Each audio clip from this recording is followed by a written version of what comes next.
This is Rating Descending, where we watch IMDb's worst 250 movies so you do not have to.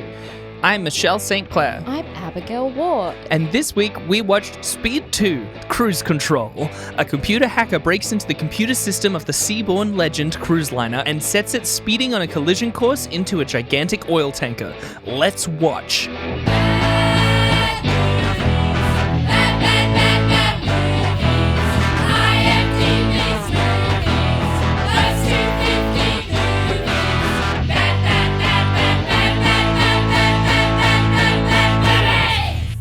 That was not badly written, but kind of wordy, kind of mealy mouthed, you know, to reuse a phrase. I have a question to ask you. Oh, yeah, sure. That's really good. Hi, how are you? Hi, I'm Michelle. Great. My question is today. Someone asked me this, and it's an interesting question. Okay. It's actually not. I think it's quite clear cut.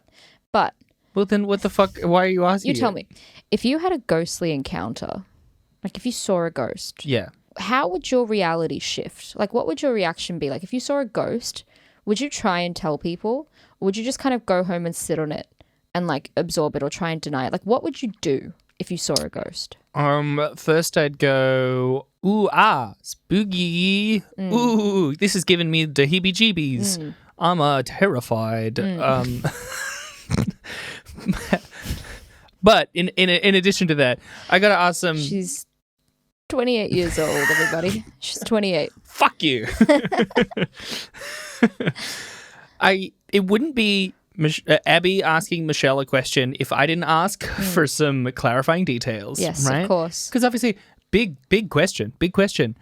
What kind of ghost? Am I seeing like a little blurry thing in the corner? We're not or am I talking seeing orbs. We're not talking orbs. Because orbs you could very easily rationalize. Yeah. Well, I'm just tired. You know, like that was just a glimmer of something. Am I that was a seeing light. like Ghostbusters style, like full gooey glowy guy? I'm thinking not gooey. But maybe, you know, like I'm thinking... I don't mean like Slimer. I mean like the old woman in the library. Yeah. I'm thinking like this is it because this is a really classic ghost trope. And just so it can be as clear for you as possible. You're walking through a dark park at night and you see a vision and she's clearly, you know, translucent, but it's very much there and she's shimmery and silvery and it's a ghostly woman in a Victorian dress. How close? I would say like... that because that's really going to change it for me. Yeah. You know? 30 meters away. 30 meters? That's not super close and it's dark and that's where my vision gets worse and I really got to update my prescription, you know? But you would just stop, right? Because it would seem odd looking. I think I would, because like unless it was right in front of me, I would do the like double take of just like... this is startling. I get startled very easily, you know. Often when I'm walking at night and stuff, you know, I'll see something in my periphery and I'll go, "Ugh," you know, and just like to look at it more clearly. Usually it's like a light or a tree or something, you know. In this case, I guess I would do it and then I would see a spooky Victorian woman but far away. What would happen if I get closer? Would you approach? Well, I want to know what would happen if I start to get closer. She just remains there. So I could walk the whole way and then be face to face? Yeah. And then maybe she'll like, if she knows that you're approaching her, she might shy away and run away or disappear. You know, I think she wouldn't let you get too close to her, but you could approach a little bit. But I think she would shy away eventually. Apart from the fact that she's glowing, is there anything that cues, like how translucent? Because if she's solid, even though she's glowing, I think I would just assume it's like a person. No, she's translucent enough that you can kind of see through her. Right. It's clear it's a ghost. Okay. It's just clear. It's pretty obvious this is a ghost. Crystal clear. I'm walking through the park. What? I look over 30 meters away. You're sure it's a ghost. But I'm 100% sure this is a ghost. Yes. So what do you do? I think I would, you know, like... people talk about fight or flight, but what they don't talk about is the secret third option, freeze. And I indulge in that quite a bit. And my real question is like, how would you proceed with your life and socially after you saw a ghost? Like, what would you try and tell people about it? Yeah, that's what I'm curious about. Because the reason I thought about this is that someone asked me this, and I realized if I saw a ghost and I was sure it was a ghost, and I had a proper ghostly encounter, I don't think I would bother to tell anyone because I just know no one would believe me. Well, that's kind of the bit where I feel a little stuck in answering the question in an engaging way, because I think the most if I look deep in myself, I'd be horrified, I'd be frozen, until eventually I guess I still make my way home, but I would be like anxious and scared. And I'd probably get home feeling like all tense, verge of panic attack, probably. And I think my brain would immediately rationalize that like you made it up. I made it up and I didn't see anything. And I would think about it a lot, but I don't know if I would have the capacity to fully go like that's a go, unless it did something like it sprayed goo on me or it came up close and then tried to scare me. Yes, kind of more directly. The act of rationalizing is also like a denial technique of like, not only do you want it to make sense, but you can't handle it not making sense. It's like your brain is like, this makes me question everything I thought I knew about the universe. Therefore, I cannot handle to think about that. I must be wrong. Yeah. Like if I saw a spooky ghost or my son came out as gay, I would just deny it completely. Just reject the information. Oh, you're doing the Abby thing. Yeah. Wow. Yeah, I'm helping. Fucked up. Just kidding. You're so funny and hot for saying these horrible things. Yeah. Just because I saw a ghost. You like that? Yeah, I like that ghosty boy. See, this is what I mean though, because if it's 30 meters away, then that's probably what I would do. However, if a ghost like came up to me, say I'm like creeping around the woods, I'm already a little tense, and then I feel like a little doit doit doit on my shoulder, and then I turn around, and then like a big ghost with like haunches, it like goes from looking like person to going and like as it's doing, it's like arching its neck and like its face is turning spooky, and then I go like zoinks and like run away. Then I would be like, I fully saw a ghost. I 100% saw a thing, because then it's too confronting. It's like right there. I can't reject it. But wouldn't you still live in fear that people would think you were making it up? Because that's really what I'm trying to dig into, is that like I would never talk about it because I would just know that if someone told me, I'd be like, all right, sure. I think I would tell you, right? Even though I know you would like not believe me, I would have a point. I'm like, I have to tell you that that's what I saw. But I don't think I would bring it up to most friends. But that's the thing. I don't think I would tell you, and it's not because I just don't trust you. It's more that I would understand you not believing me, and I would be like, why would she? Yeah, I would. It would be a crazy thing. If I told you, I would have to lead into it being like, I know you're not going to believe me, and that's okay. Yeah, I know that. I need to articulate to you that I fully fucking saw a ghost. Yeah. It went doink, doink, doink, and it fucking scared me. Yeah. But then I would be like, how brave of her to tell me she's having a mental break. Yeah. It's the kind of thing that you cannot just get someone on side about. Like, it's such a set thing. And like, we were talking about it, and Abby was like, I think you're kind of open to the idea of it. And I was like, oh, right. What? You said, and Abby was kind of like, oh, Lauren. Okay. I've never called someone else my name. It's really funny. It's really odd. Like, I'll like confuse like, Michelle and Lauren, but I'm not going to call someone else me. Lauren said that she was like, I think you're kind of open to the idea of ghosts. And I was like, what gives you that idea? I'm not. Like, I'm actually very close-minded about it. Yeah. I'm very set in the belief that they do not exist.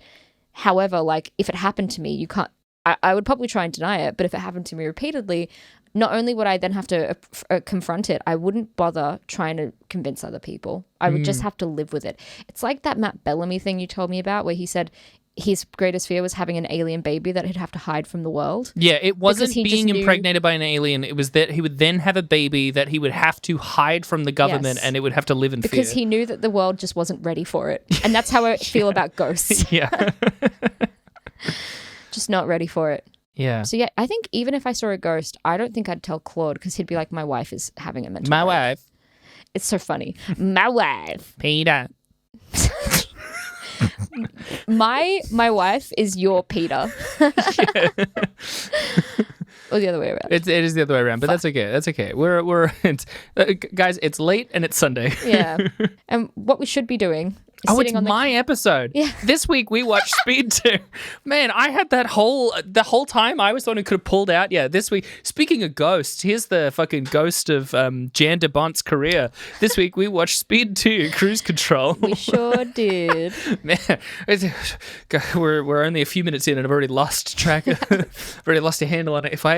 Listeners, if Abby realizes that I've lost control of the episode, it's done. It's all over. There's no getting back. Okay. You're not going to believe what would happen if I realize you believe in ghosts. I'm going to lose it. Abby's going to fucking lose it. Go crazy. We're never talking about Michelle, bad movies you've ever lost again. control. No. Cruise control. I mean, hey, look, one last intro thing. I've been watching Yellow Jackets recently. Absolutely would recommend. It's been really fun. It's really been really pulpy, really good show.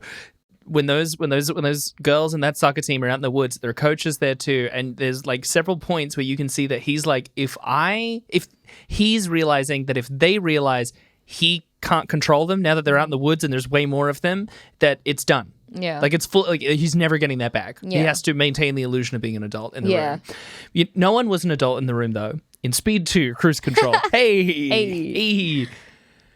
You really love Speed. You showed me Speed. I fucking love Speed. I think everyone that watches Speed fucking loves Speed because it is an impeccable film.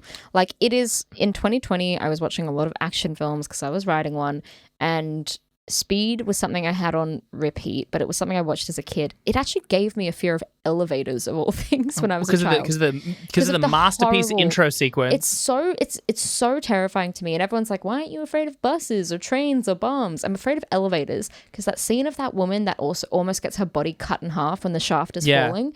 Too much for me. But I loved it as a kid. I love it as an adult. Also, like the bus doesn't malfunction. Someone put a bomb on it. I'm afraid someone could put a bomb anywhere, sure. But like that elevator breaks. Fault. Yeah.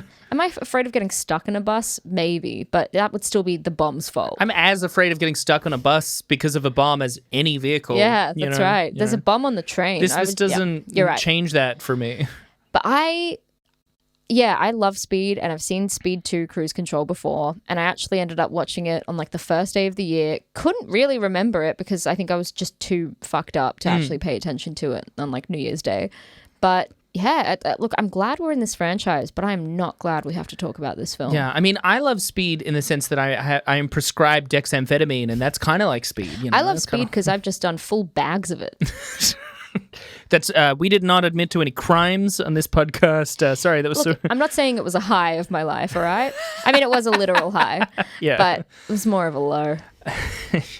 God, I wish I was kidding. But Speed 2, what I was expecting a lot more from Speed 2.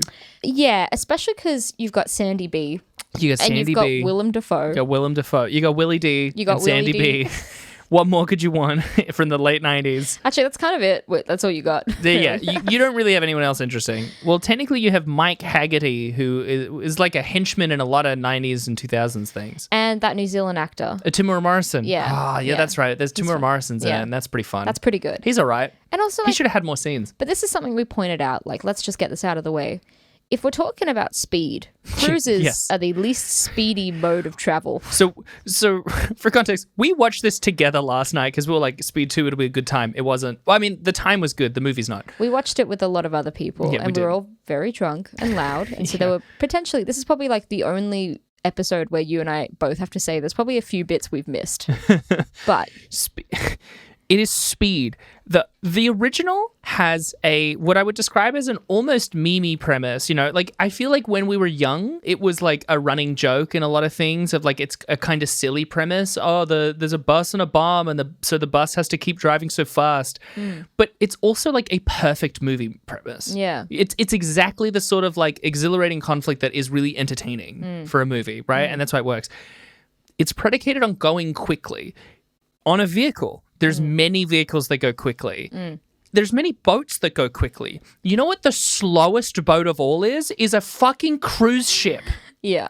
There's not that much that's fucking interesting. And the reason that it's exhilarating is literally the speed of it. Like when they're on the bus and they're stuck going at this quite fast pace. It's 50 miles per hour. Which is close to, 100 kilometers? 50 miles is 80.47 kilometers. That's really for a bus fast. Too. That's really fast. In LA. Those sequences where they're like driving in heavy traffic in LA just trying to make on the highway, yes. You know? It's exhilarating because it is literally fast. The thing about Speed 1, and this is why I think it's such a good film and why most people think it's such a good film.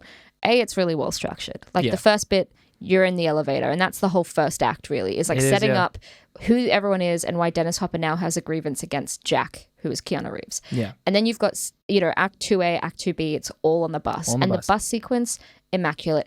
Every time they fix an issue on the bus, something else happens. Every time they fix an issue, like they get a guy to put a gun down, then a woman, like, you know, like the tire blows. Like there's just thing after thing on the bus that keeps going wrong. Genius because it knows when the bus premise has run its course, because eventually they get to an airport and it can just like go in a circle. And so then there's like different problems at first, still with the bus, but not just we have to drive it well. Yeah. And then they've solved the bus, but there's still plot. And like that's, I think, the masterstroke. There's a bit where a guy is concealing a gun and he pulls it out on them, and then he talks him down, and then it accidentally goes off and hits the driver. Like that's great. It's like great problem. One problem is fixed, the next arises because of that initial problem, the cause and effect plotting. Then you've got Act 3, and that's all on a train after they safely get off the bus. And I love the way they think of getting off the bus, because spoilers, they realize that Dennis Hopper, the baddie, is able to watch them through all of the media coverage. So they go to the airport because there's no helicopters allowed to fly over the plane and get media coverage of the bus, and they get everyone out. But there's also a feed on the bus. Yes. And they find they make an artificial loop. They do. And there's that great bit where Jack and Annie, who have had strong sexual tension, the whole fucking hour-long ordeal, they get on this like piece of metal, like this sheath. It's the bottom of the bus. Yes, and that's it's right. like they're on that piece. And they, you know, wire it. Like they kind of just have to let themselves go, and they skid out along like the tarmac of the airport, and then the bus, you know, blows up. It's great. It's exhilarating. It's a rush. The whole thing is pacey and quick and amazing. This film had so much waiting time. Like the finale is the cruise ship heading towards an island, and they're like, oh my God, we're going to crash into the island. That's a whole half-hour sequence of like, oh my God, we're going to crash into that island. Well, eventually, in the wide shots, it doesn't look like it's visibly moving. No. That's how slow. It's like 17 knots at max, which is 8.7 meters per second. And guess what happens in the end? It's not even measured per hour, by the way. They do end up crashing into that island. Yeah. And it's a really slow gurney. Like, it just goes through. It takes a long time. And that's also meant to be a happy ending. I have really fun and interesting information about that. But so let me get into the key details. Please. So this came out in 1997. Mm-hmm. First one came out in 1994. The director of this was Jan de Bont, who also directed the original Speed and Twister, and also many years later, a movie that I loved as a kid and saw in cinemas, Lara Croft: Tomb Raider - The Cradle of Life. The worst title I could possibly think of for that movie. It's actually Book of Shadows, Tomb Raider. I don't know why Lara Croft is not.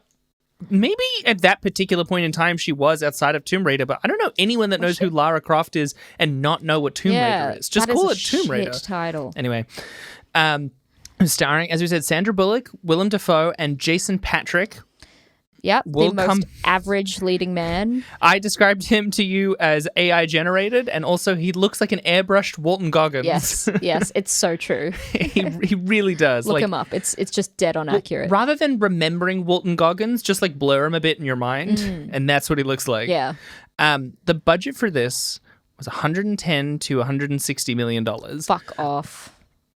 That's such a huge variance. I have a fact here. Originally budgeted at $100 million, some sources report the film went over budget to a then staggering $160 million, because $160 million in 97. That's huge.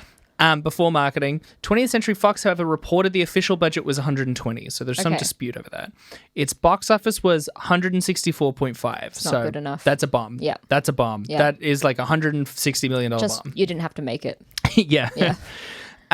The returning actors, I wrote down, and I'm wrong. Keanu Reeves, I'm wrong. He's notably not in this movie. Yeah. I got confused when ranking this.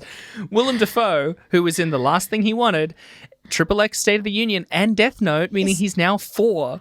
Does that mean he's like matching, Sylvester Stallone? Yeah, he's up like there. Really up there. He's really up there. That's fucked. And Tamura Morrison was in The Island of Dr. Moreau. Yep. And Mike Haggerty, who I mentioned earlier, was in Inspector Gadget. He was the henchman Sykes. Nice. Here is, though, the full overview. Is Mike Haggerty, by the way, the big bloke with the moustache? With the moustache, yeah. Yep. I think he was in a bunch of Sandler things as well. He's in so much stuff. He's that character actor where you're like, I've seen you in like 20 films. He's got a great voice too. Yeah, he does.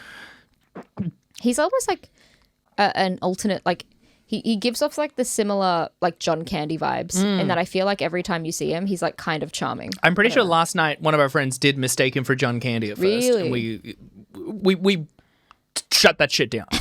Not in my fucking house. Here's the full overview. After Annie Porter discovers that her months-long boyfriend, Alex Shaw, is secretly a police officer on the SWAT team and not a beach cop like he had originally told her, he surprises her with a trip aboard a Caribbean cruise to make up for it. Evil behavior. Yes. He's so evil. I do also want to ask a question in this moment, because this is one of the bits where I feel like I might have missed something because I couldn't read anything about it. They're in California, right? The first one's set in California. Yeah, they refer to like Venice Beach. Yeah, that's in that's in LA. They get on a cruise and it is a Caribbean cruise, especially because it ends in St. Martin, which is in the Caribbean. Yeah. They would have had to go to like Texas or something. How did they get to the Caribbean? They must have just flown to the other end. They would have just flown there. They would have had to. They didn't go like through the fucking Panama Canal. No. And then they would have been on it for months. Will just fly there and jump on a cruise. Yeah, okay. They must have done that. Like over the Gulf. Yeah. Surely. Okay. All right. I feel like I just missed that. I was like, no one is addressing that they start in California and they go to the Caribbean. There's no coast. Did they mention where they are in the Caribbean? Well, like I said, it ends in St. Martin. St. Martin. Okay. Which is the a French/Dutch owned island in the southeast Caribbean. Is it near Martinique? I have no idea. Okay. I don't know the Caribbean. I know countries. I don't know the Caribbean well enough to know. Martinique is small. Those are tricky. Yeah. I love Worldle, not Wordle, but I Worldle. love Worldle. And it's just because it makes me realize how like shit all I know about geography, especially the Caribbean. I remember though when you got obsessed with me doing Worldle because of how I kept getting it when it was fucking nothing. Yeah. Actually, like you can cut this, but there's this guy I work with called Patrick, and he is like very much on the spectrum, and I love him, and he's like he's such a great guy, and he loves cats, and he just is so good at geography. Every Thursday I sit near him and I'm like, we're doing Worldle today, and every single time he smashes it. Nice. It's so impressive. Like he was like, that's North Korea, that's the shape of North Korea, that's where the capital is, this is the capital, this is the currency. He's living my dream. He was just on fire. Yeah. I mean, this I might see if I can splice in, but wasn't it the first time you showed it to me, it was Eritrea and I got it like in one? It was crazy. It was crazy. And now I specifically remember exactly what Eritrea looks like and where it is because of that experience with you. I know it's north of Djibouti. Yeah. Next to Djibouti. Hope I'm next to Djibouti. Nice. Aboard the ship, John Geiger... I just remembered his name is John Geiger. John Geiger hacks into the ship's computer system and the following evening kills the captain and takes charge of the ship, ordering the passengers to evacuate within 15 minutes. However, during the evacuation, the lifeboat jams as Alex attempts... This is where I was getting stuck on some of the sequence of it. They're doing the evacuation. The lifeboat jams as Alex attempts to reboard the ship to find a deaf little girl who was left behind. Which the deaf little gymnast, yeah. The deaf little gymnast left behind, which he does, and then when he comes back, that's when the lifeboat jams. She was also evil. I just need viewers to know, when we were watching it, I was convinced everyone was sinister and evil. It's because you were convinced that Alex Shaw was evil because you were like, he gives bad vibes, and I kept trying to explain he doesn't. He's just like that. Jason Patrick just has no riz. Yes. He does not have bad vibes. Rizless, though. He is meant to be the romantic interest. Yeah. Okay. Yeah. The passengers are forced to reboard in the middle of the storm, which is in the middle of the night, with Annie helping rescue the passengers from behind a locked fire door. Meanwhile, Geiger evades a pursuing Alex several times with explosive decoys before revealing he is the one who designed the ship's system and is getting revenge after the company fired him for having a terminal illness, which explains the leeches. Literally just go to Fair Work. Just like, you don't need to kill people, bro. Hey, this is America. Wait, how does it explain the leeches? He has a blood problem. He says at one point, the doctors bought me a few years, but the leeches could buy me a few more. What does he have? Does he explain what he has? A terminal illness. And that he solves through leeches. Through leeches, yes. It's a medieval illness. Through bloodletting. Yes. What? Leeches can, I guess, like purify. I'm not gonna defend the script of this movie. That's craziness because he does have leeches in the first scene that we see him, and it's bizarre. He has he fills a bathtub with leeches. He does. He also has like evil golf clubs that are full of cables and wiring. Yeah. The guy's got the weirdest packed bags. He has a lot going on. He's got a lot going on. He's got a bath of leeches. He sneaks electronics and golf. Next time you're thinking of blowing up a cruise ship, just go to therapy instead. Just try that. I mean, like Speed 1, it is fundamentally about how, capitalism discards you once you are unable to work. But then they make them evil. Yeah. They don't just explore that as an issue. You think Hollywood cares about those people? It just knows that they're evil. Yeah, I mean, the writers are literally on strike right now, so they don't give a shit. Yeah, maybe they'll stop writing these characters because they're like, you know what? That guy was fucking right. Yeah.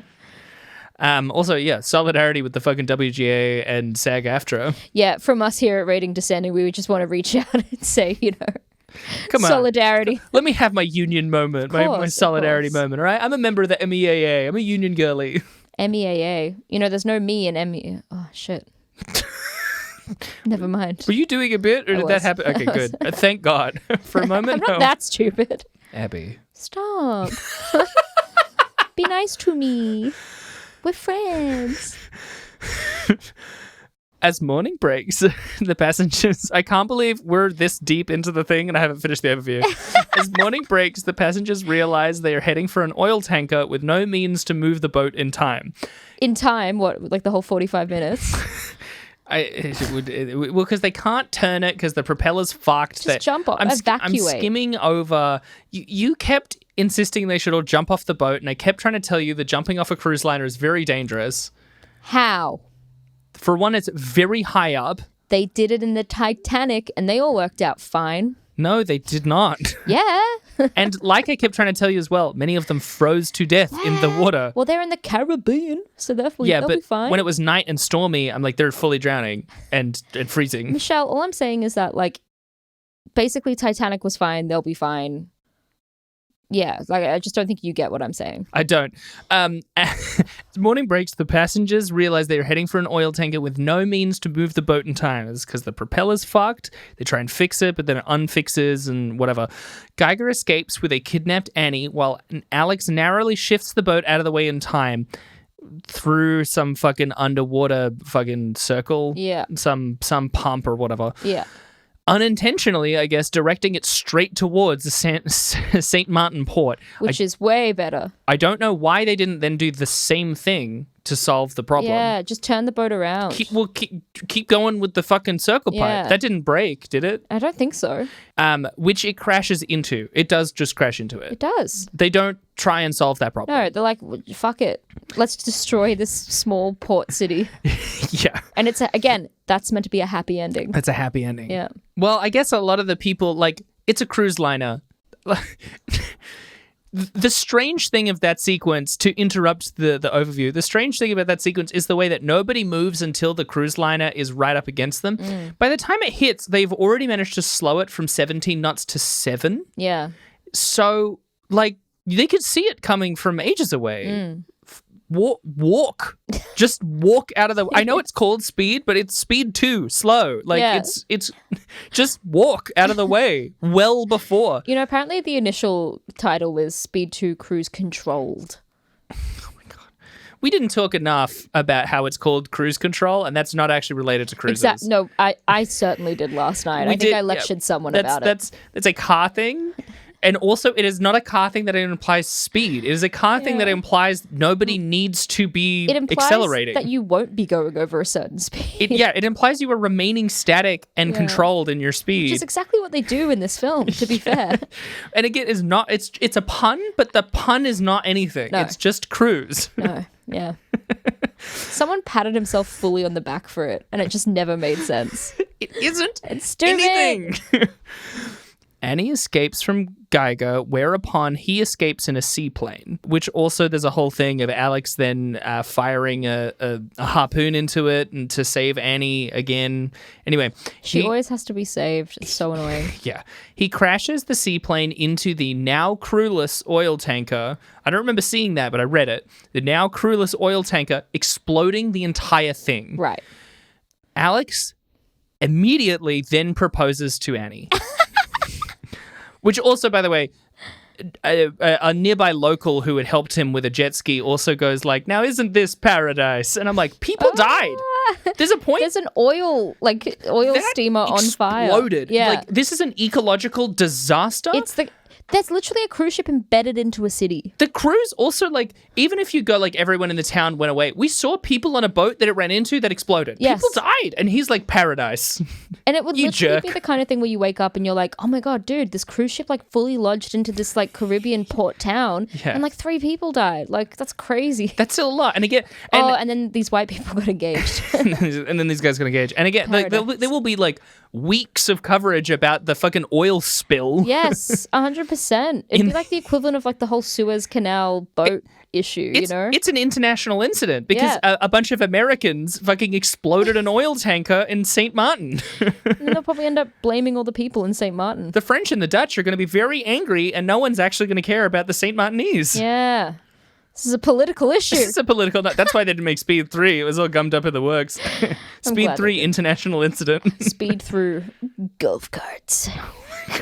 Yeah, what is the only vehicle slower? Like, it gets even slower. Snail mail. Speed 2, snail mail. It's about postal workers. Literally in a fucking truck. bicycle would be faster. Yeah. It is the slowest vehicle I can literally think of in this moment is a cruise liner. Let's talk about Annie because Sure, yeah. I mean, I love Annie in the first Speed. It's not like she's necessarily an amazingly written character. It's not about that. It is about the action and the plot. Speed 2 jogging. It'd be faster. Yeah. Annie is like, she's really fun in the first one, and the whole thing is that she can't drive. She doesn't have a driver's license, which is very ironic because she ends up driving the bus for the whole first film. Pretty well though. And there is the classic trope thing of like she and Jack have sexual chemistry the entire time, and as soon as they're safe, they kiss, and it literally goes to credits immediately. They're like lying in the wreckage of a train that plunged through the LA street, and then they start kissing. They know exactly when to end that movie. It's perfect because it's just so genre, and it's so meant to be. And it's also very 70s. Like, you don't need then, like, if it came out now, there'd be like 10 more fucking minutes about what they're doing now. I don't like care. A flash forward, and they're like getting married, and then we have to see like all of his, like, there's a commemorate, like they have a memorial for Harry or something. Keanu Reeves looks over and chuckles at R2D2. I get you. Yeah, but that's Annie, right? Yeah. For the first film. And then the second film, like, someone pointed out, one of our friends, that she's so dumb in this film. Like, everything she does, she's not good at. And I think in the first film it was meant to be like, it's quirky, she's just a civilian on this bus. Yeah. But I really thought that after the trauma of what she went through with Jack in the first Speed, that by the second Speed should be a bit more like attuned, like, shit's going down and I'm going to have to fix it. I figured that's what it was. Yeah. No. She spends a lot of time making a lot of mistakes, being like, I don't know how to do this. This is so weird. And like, there's a bit where she cuts a hole in a wall with a chainsaw. Yeah. And she's holding it up right at a man's face and he's telling her to turn it off. And she she's can't like, hear him. What? What? It's weird. And then she gets taken hostage again. Again. And I really thought, for some silly reason, my memory was wrong. I thought she was the protagonist and that she was going to be the hero. It's just another brunette dude. Yeah. I mean, ostensibly she's the protagonist. It's just Alex does a lot more. He's also kind of like a bad boyfriend. He is a shit boyfriend. He was fully lying to her for months about what his job. Like, I understand, like, I didn't want you to be worried about me, but like, that's fucked. I was so sold that he was the villain and I kept saying it. Because A, we found out he had lied to her for months, so I was like, weird. B, he had given her the tickets to the cruise, so he wanted them on the cruise. C, there's a scene where she wakes up and she asks him why he had been gone all morning, and he doesn't tell her where he'd been. And D, when shit starts going down, he throws his hands up and says, I had nothing to do with it. Which is one of the funniest bits. There's As if he's not evil. There's like, we got to evacuate the ship, and he goes, I had nothing to do with it. Insane reaction. I was like, he has to be like in cahoots with Willem Dafoe. That's the reveal, and Annie will still be the hero. No, it turns out he's just a really shit guy. he's just a weird dude. It's just a weird dude. Just a weird guy. My lovely friend Lauren, who came down for the weekend from Sydney, she watched it with us, and she kept saying the whole night, no, Abby, he's not evil. He is just an example of the banality of evil men. And she was right. I think her specific point was he is what the writer thinks men, it's okay for men to do. And I do think that is the most accurate assessment of it. That's so It's just, silly. that is acceptable behavior to the writer of this movie. I will say Willem Dafoe being the villain is always a fun great. time. It's the youngest I've seen him, 97. Maybe I've seen him earlier, but he looks good in this. He's like a fucking Swedish model in this. Yeah. He's got those really strange features that make him look so model-esque, you know? Yeah. Like the huge nose and the huge mouth, and his like a skin looks so statue. taut. It's like almost pulled Oh, back. it's so fucking taut from his like bony features in a great way. his amazing cheekbones. He's like an elf, but he's like an elven warrior. I think what makes him so model-esque is that he's got this like kind of to the like hair to the chin that's kind of cut, and that makes him look like he should be modeling like Ralph Lauren jumpers, like or like a turtleneck for like an Aspen ski collection. It gives him a similar vibe to the Swedish henchman in Die Hard. Carl. Yeah. You know? Who's also, but you know, Carl's a bit angular more- European features. Well, but Carl's he's a bit more rugged. He's a bit more rugged and muscular. Yeah. he is. He's less elven, but similar hair. Like Carl, They both. I can't imagine like modeling knitwear. I can imagine both of them modeling catalog. You know. I don't know. Carl's just too buff. He's too buff. Yeah, but that's the thing. You like Willem Dafoe could do knitwear, but he also could do like a leather jacket. And I think Carl as well, like him in like a denim jacket and like some jeans, a double denim moment with just like doing that. That's still catalog, you know? You should try and make this happen. You Photoshop Now? something together for me. Oh, I have to Photoshop it too? Yeah. So I got to do all the legwork of this? Oh, yeah. You can't just use your imagination? No, I don't have one. Abigail. Sorry. You silly little woman. You son of a bitch. You son of a bitch. Trying to bring back son of a bitch. I think it's time. Son of a bitch. You son of a fucking God bitch. damn it, Abigail. You genius. You've been running me out of this town ever since you got here. I've got to be a genius cop, but god damn it, am I a son of a bitch. God damn you, son of a bitch. You break all the rules, but you get results. I can't Which is dispute fucked up results. to be acceptable for the police. You may have beaten that kid, but god damn, you got a confession out of him. I want to see a cop show where in the pilot, the hero does all that thing, and then the police captain goes, all right, we have to take you in for questioning because you broke a lot of rules. And then like the rest of the season is the fucking trial. Make it happen. Could you Photoshop that for me? Yeah. I'll Photoshop that for you. I really can't imagine. Yeah, don't worry. Yeah. No, I mean, you'll have to use your imagination because what I'm describing is a functional police system. And I don't know if even I have the skills to Photoshop that. Ooh, fucking Shots fired. We're getting in here. Last week we talked about Columbine. This week we're talking about the corruption of police. Yeah, we're really getting into the heavy topics. This is what Speed 2 warrants, baby. I mean, Alex is a bad cop, right? He's a bad cop. He's a bad cop. He's a really bad cop. He's both bad at being a cop and he's a bad cop. Bad boyfriend and bad cop. Yeah, Guy's got those go nothing hand going in for him. hand. He's just the most, it's strange. Like, he is that genre of really forgettable male brunette lead with a very distinct jawline. Like, him and Jamie Bamber, identical to me. Could swap them over at any time and wouldn't notice. I get you. I love Battlestar Galactica, but yeah, Jamie Bamber is like you picked one out of a lineup. Yes, 100%. His acting quality far exceeds that. By the time, like, I think at the beginning he's maybe the weakest of the main cast, but I think by the time you get into season 2, like he really shows some skills. Yeah, no, don't get me wrong. I love Jamie Bamber. Yeah. I'm just talking aesthetically. Just aesthetically, you picked him out of a lineup. Yes, 100%. The US love men with short brunette hair that with a hairline that might just start to be receding a little bit. Incredibly angular jaw, like probably they probably take steroids, and they've just got like maybe blue eyes, and there's about like 25 of them, and they like literally just are interchangeable. Yeah, you know what? People attracted to men. I want you to answer me this. I want you to be honest with yourselves. Is he hot or does he just have a big jaw? Well, here's the thing. I am attracted to men. Yeah. I still don't get it. I don't get it. Well, yeah, but as we established last week, you're attracted to this one man that you married. Yeah, so beautiful. Historically, you find men tedious and off-putting. Yes, correct. Correct. So you are technically qualified, but you're just scraping in. I did talk to my therapist. Did I tell you this? I talked to my therapist about it. We got on the topic of men, and I was joking, I suppose, about my distrust of them or my disdain for a lot of them. And she went, well, that's just, that's something we can work on. But also same. I was like, thanks, girlie. It's a good little solidarity moment. Yeah. She was like, let's unpack that. But me too. I get it. Yeah, and look, to be fair, it's not just his looks. Like, he could be AI generated and still be good, but he isn't. He's not. He's really uncharismatic. Zero, and it's hard being next to Sandra Bullock, who is just like charisma, unbound. Riz dripping out the wazoo. I just realized Riz is charisma. Yeah. I just thought Riz, I understand what Riz is, but I didn't realize it came from charisma. Yeah, charisma. That makes so much sense. Yeah, that's why I like it. That's why I'm doubling down and using it. I really like it as a shortening of charisma. It's fantastic. I think we should make more popular shortening all of the core stats. Yes. Damn, they got the whiz, which is wisdom. Yes. It does sound like piss, but hey, they got the whiz.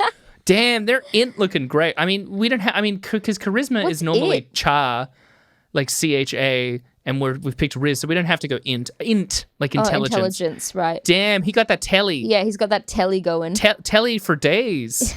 He's smart, you know? Yeah. He's smart. He's smart. Smart. Damn, good stooch. Are you going down the D&D traits? I'm actually going up the D&D. Oh, sorry. Yeah. Sorry. Good stooch. He's got a lot of... That's Constitution. Dex is good. Dex is easy. The Dex is easy. Yeah. Damn, he dex. He dexy ass. He dexy. Yeah, it's better than Terity. Terity for days. Yeah. Did you like Stooch? Hated Stooch. For Constitution? I know what it is. I guess you could just keep it con. No, but Stooch is better. I like Rank. I think that's the one that rivals rank. Riz and Wiz. Damn, he got that rank. You're only shaving off 2 letters from rank, so it doesn't feel as... Well, strength is already pretty short. Yeah, it is 1 syllable, to be fair. Well, yeah. I go ength. He got that sucks. eng. Eng? He got that enged. He got that rang. Nah, yeah, you gotta have hard. the Yeah, rank. Charisma. You're picking the middle syllable. I feel like it's got to be a whole syllable. Yeah. You know? No, I'm fully on board now. Yeah? Yeah. Yeah. He got that rank. Damn, he got that Stoochie. Yeah, that's fucking Stoochie, Stanley Tucci Stoochie, baby. Reminds me of how I used to like eat like nutritional yeast flakes, and you'd always be like, put some nooch on, and I'm like, I hate it.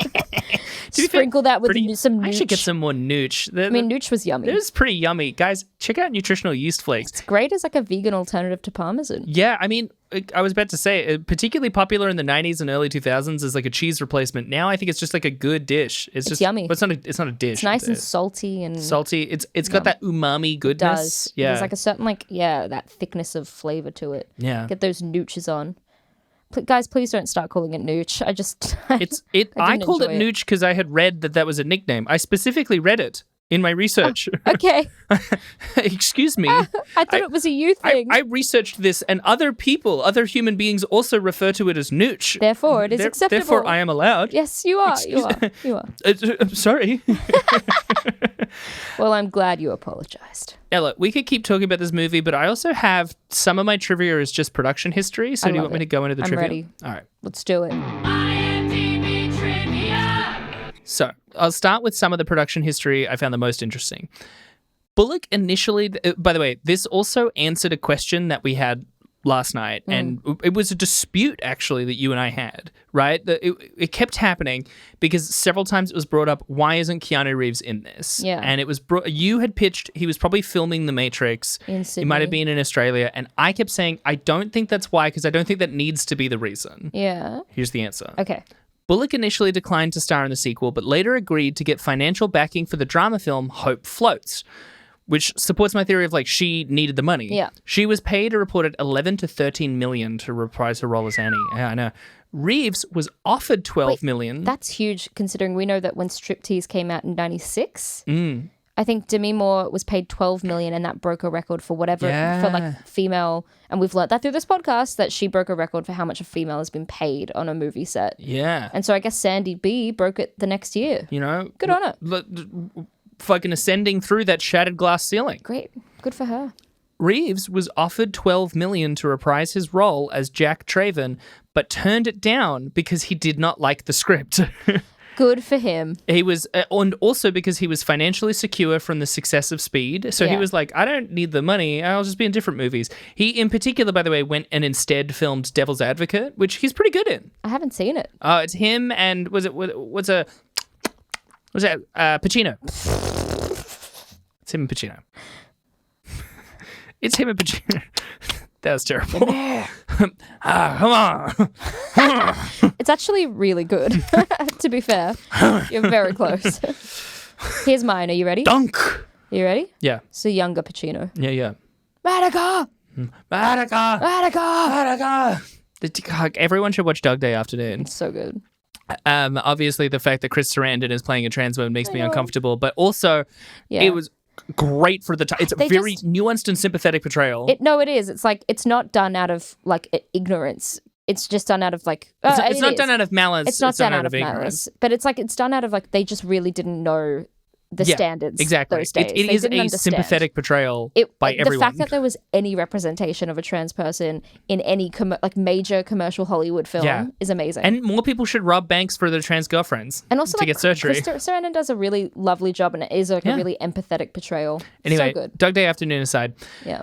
He also did it. I felt he was not ready to mentally and physically star in another action film after having completed Chain Reaction in 1996. He also subsequently used the time to tour with his band Dogstar. Oh, which is fun. Here's another one that is combined trivia production history sort of thing. For the climactic scene when the ship crashes into an island, de Bont wanted to create... By the way, there's so much interesting information about de Bont. I'll find some after this. De Bont wanted to create and destroy an actual town. Oh, God. He opted against miniature scale models or CGI to provide a sense of realism for the actors and the audience. And I gotta say, it doesn't feel like it's running into a scale model. A 5 million 35 building set was constructed in St. Martin based on the town's local architecture, which temporarily housed production offices. The 5-minute scene cost $25 million to produce, roughly 1/4 of the entire film's budget, and set record as both the largest and most expensive stunt ever filmed, which it might still hold. It is such a shit stunt because it is it's a ship slowly grinding into a town. It's not as engaging as it wants to be, I'll say that. It should have been more spectacular. But it wasn't. It is fundamentally a boat very slowly hitting a town. What I remember is like a couple people fleeing and you see a dog running and then it just starts grinding in. Yeah. That is kind of it. And also repeatedly cutting back to the guy at the helm looking at the dogs going, 7 knots! And then it'll cut back a minute later going, 4 knots! He's Scottish. And then it cuts back another minute later, 3 knots! And then when it finally stops, it's not moving and he goes, 0 knots. You're really transporting me to last night. It was a good time. A big part of it as well, he specifically felt that Speed 1 was a one-time story with no sequel potential. However... This is Keanu. This is Jan de Bont. Okay, yeah. 20th Century Fox also didn't include obligations for the actors to appear in follow-ups. That's why Keanu Reeves was able to turn it down. However, they did really want to produce a Speed sequel, because of the box office success of the first one. So he kept pushing de Bont because he would be contractually obliged to direct it. Like us. Contractually obliged to finish this list. This was my favorite bit. Hundreds of ideas for a sequel were submitted to de Bont, all of which he turned down in favor of his own idea. Originally, he had an idea about a plane that has to fly through the Andes Mountains but cannot ascend above 10,000 feet. Right? So it can't go high enough to go over the mountains. That's really fun. That's really good. That's way better. And it can't land there either. That's way better. That's really great. Instead... based on a recurring nightmare he experienced at the time, had an idea about a cruise ship crashing into an island. He kept having nightmares about a cruise ship in an island, so he was like, I'm going to do that. Don't base movies off of your nightmare, all right? Yeah. Or else I'll just make a series of movies about Claude cheating on me. It's not worth it. Yeah. It's not interesting. There's also long accusations that it ripped a lot from an original pitch of Die Hard 3 that involved a cruise ship. Really? Yeah. However, that's not true. Die Hard had already gone through many revisions before 20th Century decided to pinch elements of it, and they're all minor elements. The cruise ship thing came from de Bont's nightmare. Can I tell you just a really tangential fact because you brought up Die Hard? I don't think my answer will influence whether or not you tell it to me. Thank you so much. There are 2 Jeb Stuarts in the world. What? One was a Civil War general on the Confederate side, and the other was the guy that wrote Die Hard. What a weird name. Jeb Stewart. It doesn't Jeb even feel like Stewart. it should be that uncommon. Americans love Jeb. Oh, that's true. I guess There's to me got to it's be uncommon. more Jeb Stewarts than just those two. It's just weird when you look up Jeb Stewart and you either get a Confederate general or the dude that wrote Die Hard. So those are the only famous Jeb Stewarts. Yeah, that's probably... You can cut that fact. No. No! No. Not now. Please. I He- have to fall upon my knees. You have the power of the edit, and I am at your mercy. Here's another piece of trivia. Yeah. In a 2000 interview, Sandra Bullock jokingly referred to this movie as the biggest piece of crap ever made, and I love the decision right. to say jokingly, and admitted that she only did the film for the money. Yeah, good Jason, for her. this I love, even though it's a little sad, but we don't like the guy it's sad about, so it's fine. Jason Patrick only agreed to make the film contingent on some major script changes being made. However, when he eventually arrived on set 3 months later, he found that the script hadn't changed at all, and he was already contractually obligated to make the film. Holy shit. Found the whole experience to be thoroughly miserable and They depressing. conned him into it. Yeah. That's fucked. Oh, don't worry, Patrick. We'll change it. Jason, we'll change it. It's like the other end of like when people like they come on. We've read a couple of times that people come onto these shoots, these films because they read a fairly decent script, and by the time they sign on and get to set, it's completely changed. And they're Yeah. like, what a piece of shit. Yeah. This is garbage now. Also, wait, I pitched that I would start doing a different voice. Don't worry, Jason. We'll change it. We'll change that script. This is like his. One of the producers is Southern. Ooh, is he from like the Appalachians? Yeah, he's a cowboy. No, he's not from the Appalachians. He's from the deeper South than that. Okay, Yeah. Anyway, here's an, I apologize. come on. Get it right, Abby. I wasn't doing an Appalachian accent. Susan Barnes plays Constance in the film. In the first Speed film, she plays the frozen in fear female executive who is the last one out of the elevator. I remember her vividly. She has a blonde bob cut. She's actually one of only 4 people to appear in both movies. There's no confirmation that they're supposed to be the same character. Wait, it would be Sandy B, her...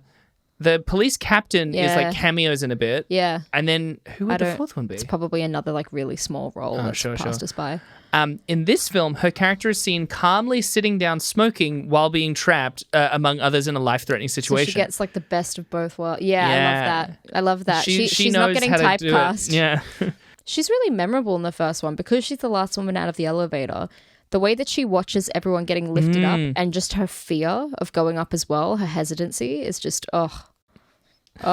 There's also, by the way, so many, like, you know, often when going through the continuity errors, a lot of them are just like kind of a little petty, and it's like, it's just how movies are made. A lot of them point out how this script doesn't make any sense, such as how the girl is in the elevator, like we see her in the elevator, and then it's actually 8 minutes later that is when the elevator stops and she's stuck in it, so it implies that she's in the elevator for 8 minutes, like riding the elevator. Yeah. Also, another thing pointing out that like the fire door that they're stuck, they open like normal doors. Not the way that they are stuck in it is impossible to happen because it's a fire door. They're meant to be easy as hell. Also, there was a whole thing about like chainsaws like that are literally never on cruise ships because there's no point. Chainsaws are meant to chop wood. Yeah. This is not a weirdly written goof because we made the same rant ages ago. While crashing into the dock, the ship decelerates from 6 knots to 5 knots in about 20 seconds. This is apparently enough to throw people forward through the ship's windows, yet in reality, this deceleration force would be barely noticeable. Because 5 to 6 knots is nothing. 6 knots is not very fast. No. 6 knots is 3 meters per second. Speed 2. Speed! Do you want to hear some reviews? Reviews! This movie has 4% on Rotten Tomatoes, which is fucking so bad, and 3.8 on IMDb. Complex magazine called this one of the worst event movies ever conceived. They praised Reeves's choice to not return for the sequel and referred to Jason Patrick as wooden and woefully miscast. 100%. Wooden is the best term for him. Roger Ebert of the Chicago Sun-Times, however, described this as a truly rousing ocean liner story. What? He criticized Bullock's more limited role, while Patrick stole all the action sequence. What? I also found somewhere else, before his death, Roger Ebert stated that this was the review he had to defend more than any other he had ever written. Yeah, because it's fucking whack. And it was the one most often cited as an example of him being a hack film critic. I like him, but occasionally I'll come across a review and I'm like, you fucking lost your mind. Yeah, I'm like, interesting take. Yeah. Here's an IMDb review titled Sandra Goes Overboard by Fuzzbubble. This movie is definitely not better than Speed because Keanu wasn't in it. Jason Patric was cool though, but it still would have been a lot better if Keanu had stayed in the project. Sandra is annoying in this, but the action scenes are good, like the boat that hits the beach and stuff. Watch the first one instead. 10 out of 10. Fuzzbubble. Sandra was annoying. Watch something else. 10 out of 10. Fuck you. Sandra wasn't annoying. Here's another one titled Sandra and Jason Dazzle by Catherine Grace Ze. Wow! Sandra Bullock and Jason Patric dazzle as a tough SWAT team officer and his lovely girlfriend. The first time I went on a cruise, I asked my mother what would happen if some madman tried to hijack the ship, and she said, "Oh, that's not going to happen." I thought that Annie, Sandra Bullock, and Alex, Jason Patric, looked good in the attire they wore when they were dancing with each other. Sorry, that tickles me. There was only one character I got scared by, and that was Geiger, Willem Dafoe. Yeah, the literal villain. He scared me.